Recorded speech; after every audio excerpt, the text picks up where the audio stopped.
আসসালামু আলাইকুম সবাইকে। ইউনিভার্সিটিতে যখন শুরুর দিকে ছিলাম, তখন কিছু কর্পোরেট ট্রেনিং করতাম এবং ইউনিভার্সিটি শেষ করার পরে আমি একটা কর্পোরেট জব করতাম। সেখানে আমি মূলত কর্পোরেট ট্রেনিংই করাতাম। কর্পোরেট ট্রেনিংগুলোতে একটা বেসিক অ্যাক্টিভিটি আছে যেটা হচ্ছে ফলো ইউর ফেলোস অথবা ফলো ইউর কলিগ নামে। বিশেষ করে একটা সিরিয়ালে অনেকজন কলিগ দাঁড়িয়ে থাকবে। ১ম জন একটা কথা কানে, কানে বলবে, পরের জনকে, পরের জন, পরের জনকে, পরের জন, পরের জন এভাবে কানে, কানে বলবে সবাই। একদম শেষ পর্যন্ত যখন যাবে তখন শেষের জন সেটা অনেক জোরে উচ্চারণ করবে যে কী কথাটা বলছে। ১ম জন বলবে যে আমি এটা বলছিলাম, সে এটা বলছে। তখন দেখা যাবে যে যেই কথাটা একজনের কাছ থেকে আরেকজনের কানে কানে কানে কানে গেল সেটা কতটুকু চেঞ্জ হয়।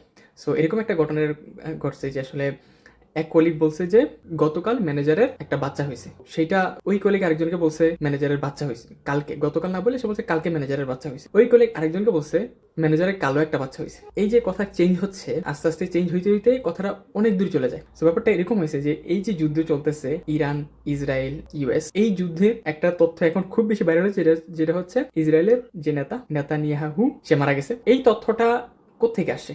ইরানে কিছু মিডিয়া তাদের অ্যানালিসিস বলছে যে এই অ্যাক্টিভিটির কারণে, এই ঘটনার কারণে বলা হচ্ছে যে নেতানিয়াহুকে কোথাও দেখা যাচ্ছে না গত ৩-৪ দিন ধরে। সম্ভবত ৭ তারিখে সর্বশেষ তাকে মিডিয়াতে দেখা গেছে, এরপরে তাকে দেখা যায়নি। এবং কিছু, কিছু জায়গায় ইরান হামলা করছে, ওই সকল জায়গায় নেতানিয়াহু থাকার সম্ভাবনাও প্রবল ছিল।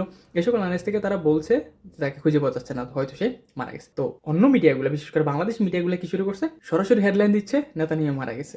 আবার অনেকে যে নেতানিয়াহু মারা গেছে কি জানা গেল, ব্যাপারটা এরকম জানাচ্ছে যে নেতানিয়াহু মারা গেছে, এরকম করে তুলে ধরছে।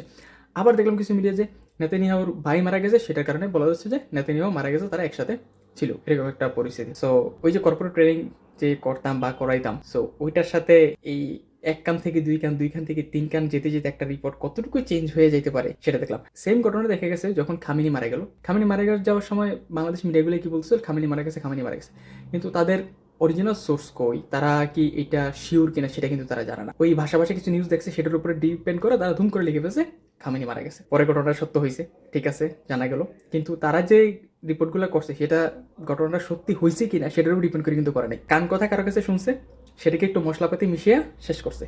এখন সেম ঘটনা, নেতানিয়াহু মারা গেছে, কান কথা কারো কাছে শুনছে, সেম ঘটনাকে একটু মশলা মিশিয়ে ফাইনাল ডিসিশন তারা দিয়ে দিছে। সে মারা গেলে তো অবশ্যই আমরা খুশি হব, এই জেনারেশন খুশি হবে। বিশ্বে যতগুলো যুদ্ধ আমরা আমাদের এই বয়সে দেখছি, সবগুলো যুদ্ধের পিছনে এই নেতানিয়াহু এবং আমেরিকার হাত আছে, এটা তো সবাই জানে। ফিলিস্তিনে কি অবস্থা, লেবাননে কি অবস্থা হয়েছে, প্রত্যক্ষ হাত আছে। এইটা যদি হয় তাহলে তো অবশ্যই একটা খুশির বিষয়। কিন্তু বাংলাদেশের মিডিয়াগুলো যেভাবে কান কথা শুনে ডিসিশন দিয়ে দিচ্ছে নেতানিয়াহু মারা গেছে, সেটা খুবই হাস্যকর, খুবই খুবই হাস্যকর। সামান্য একটা ফ্যাক্ট চেকার যদি তাদের থাকতো তাইলেও এই ধরনের নিউজ প্রকাশ করতো না। তারা আসলে কিসের উপর বেস করে রিপোর্ট করে আল্লাহই একমাত্র ভালো জানে।